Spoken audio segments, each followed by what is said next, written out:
Tandaan mo yung pupuntahan mo sa malayo. Bilisan mo. Bitiwan lahat ng pabigat, lalo na ang kasalanan. At takbuhin ng buong lakas ang daang bigay ng Diyos.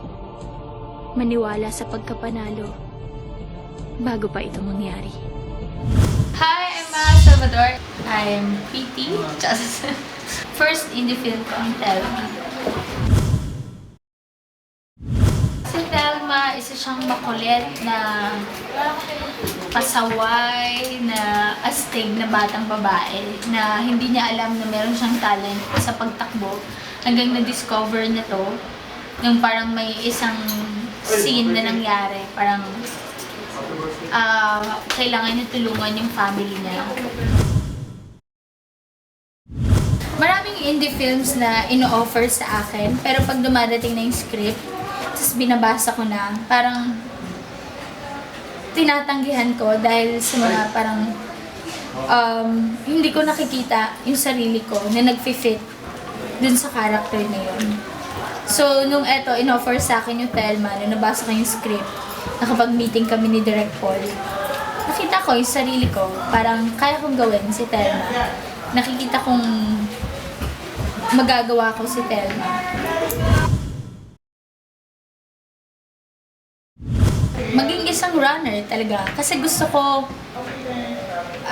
bago ko gawin ang isang film, makita nila kung sino yung character na ginagawa ko, hindi si Maha.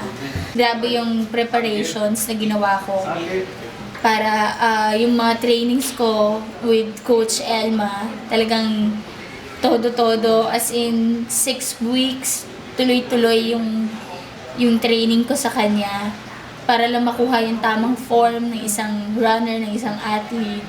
Habang nagtitraining ako with Coach Elma, tinatanong ko na rin siya kung anong life ng isang runner talaga, kung anong mga napagdaanan ng mga runners bago nila marating yung tagumpay. Yung story, kung anong hingin ng script, walang limitations. Kung kaya mong gawin, ibigay mo. Hindi yung like mainstream na like parang 'di ba commercial, meron lang mga parang words na kailangan mong sabihin, bawal ka mag saying bad words or yung mga totoong expressions ng totoong tao, 'di ba? Ng mga tao talaga. Like in the film, lahat 'yun nagagawa mo. Yes. Depends on kung maganda ba yung script, yung story. Kasi halos lahat kasi ng indie films ngayon, minsan parang pare-parehas na lang yung story, di ba? Parang tungkol lagi sa kahirapan. Ito parang pinagkaiba. Very inspiring yung film. Talagang masasabi mo na, ay, ako si Telma.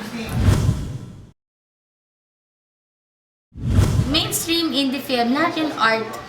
Pero iba sa indie film eh. Parang, hindi ka babastusan sa kung may scene man na ibinibigay. Tapos like, kunwari, maraming indie films na story is about gays, di ba? Yung relationship ng mga gays, or parang may mga yung mahihirap, yung mga mothers binebenta yung mga anak, di ba? Parang hindi ka mag-iisip na ang pangit ng ano. Isipin mo, ay, nangyayari talaga yung ganyan. Fan ako ng indie film. Kaya nung in-offer sa akin yung Telma, super excited ako na doon. Kasi at least